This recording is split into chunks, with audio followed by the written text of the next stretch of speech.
Nech ti padne na úžitok. Ďakujem, krásavica. Ahoj. Ahoj. Vítaj. Ďakujem.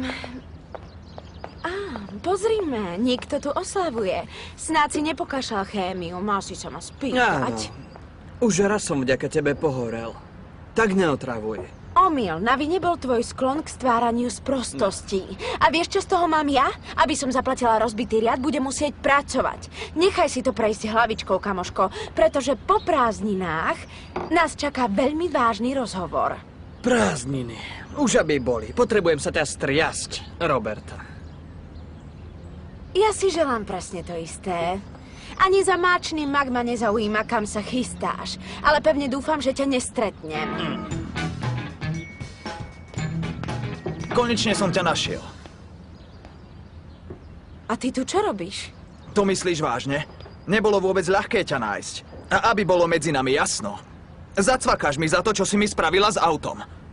Prepáč, ale nedlhujem ti ani pozdrav. Idem. Tak ľahko sa z toho nevyvlečieš. Zaplatíš tie pneumatiky, áno či nie? Isté, že nie. Vieš, čím trpím? Chvíľkovou stratou pamäte, takže nemám šajnu, čo sa stalo. Chápeš? S Bohom. Počkaj, len tu pekne zostaň. Veď ty idiot! Hej, k dáme sa takto nespráva. A k nej už vôbec nie. A ty si kto? Jej bodyguard? Nie, ale podľa mňa by si mohol prejaviť viac úcty. Ako vidíš, je to žena. Isté. Máš pravdu, je to žena. A k ženám sa treba správať slušne. Vďaka za radu. Za málo. Bolo by chybou mlátiť ich. V tom prípade si to vybavím s tebou. No tak moment. Nedovolím, aby ste sa tu bili. Ste na pôde školy. Už viem, ako vyriešite váš problém. Čože? Náš problém? Ja s tým nič nemám. Neboj sa, mám perfektný návrh. Vonku si dáte preteky a platí ten, kto dorazí druhý do cieľa, čo? Ale veď tento sopliak nedokáže riadiť ani bicykel. Brzdi. Aj keď Diego vyzerá ako totálny hlupáčik, je vynikajúci šofér.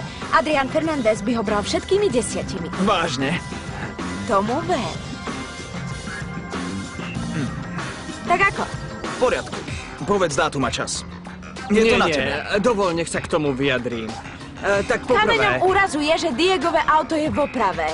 Preto to musíme odložiť až po prázdninách. Ale neboj sa.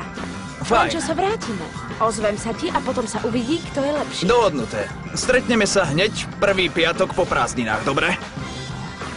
Dohuješ mi pneumatiky. Tak zatiaľ.